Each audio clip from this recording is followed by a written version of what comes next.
You've been watching my videos on how to be a better builder, and I've built all of these on flat land. But how can you actually build these in the natural Minecraft terrain? For these tips, we have loaded into a completely new world, so I don't even know what's around us that I could even build on. Oh look, I found this mountain, and I would love to build a starter house on top of it, but how do we actually go about starting to build on here? My first tip for you in building a house in one of these mountains is do not flatten out too much area. We all have this tendency thinking that we need to flatten out where we want to build so everything is nice and smooth, but in reality, that's not going to look good, and, well, you actually won't become a better builder by doing that. Now, what we want to do is actually use the natural form and shape of this mountain to help with our house creation. So go ahead and hunt down and find where you would like to actually build your house, and I would like to build my house on this level because this background is really nice. Definitely clear out your trees and collect everything that you can while you build. Now that we have these trees cleared, I'm actually going to build my house on the side of this mountain, just kind of peeking out of this edge.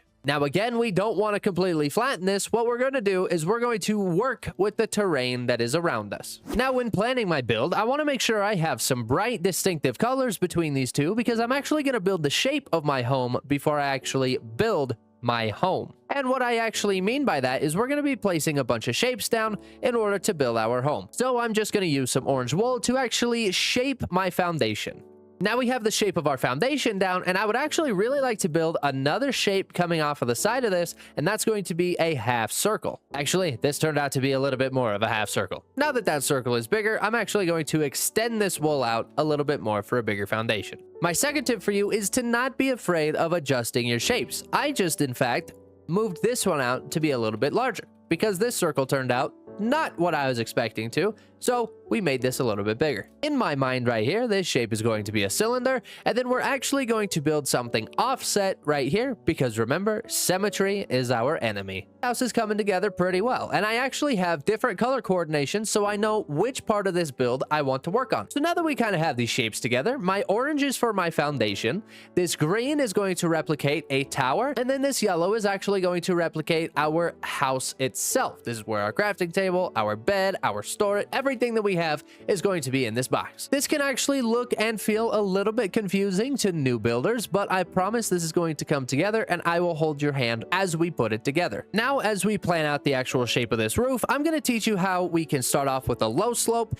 and progressively make it higher, like we're actually stretching the roof. I have our center marked out, and as we plan out our roof, we're going to actually increase the height as we get closer to the center. So we're going to do a 1 and 1, then we're going to do 2, removing the temporary, and 2, removing the temporary. And as we're getting closer, we can actually make this a bit higher. So now that we've gone 2 and 2, we can go 3 and 3.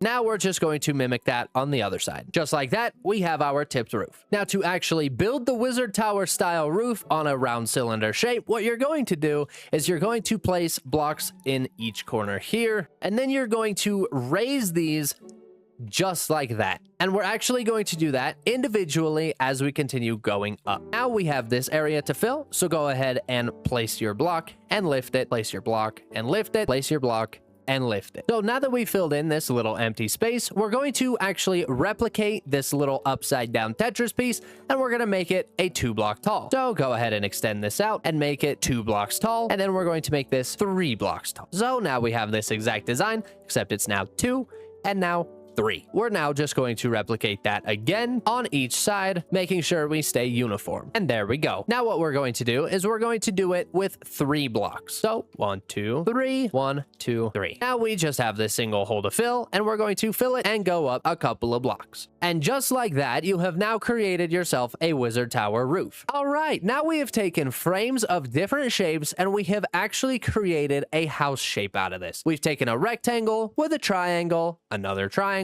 with a cylinder, and then of course a cube down here at the bottom. Now all we need to do is come in and replace these blocks and fill in our empty spaces with what we would like them to be. So this is of course my foundation, so all I need to do is come in and texturize it and make it look much better. Now this is the fastest part of building. You get to go in and texturize how you want your foundation, you get to pick the color palette and how you want this to look, and how you want this cylinder to look as well, along with your roof. Just like that, we turn turned our orange frame into the backsplash of what we wanted for our actual build, and then the green cylinder into the color combination that we wanted. Looks like our roof is not extended anymore, so let's go ahead and just make this 1 block extra all the way around. Now that we've done this, all we have to do is come in and paint over the top of this blue wool.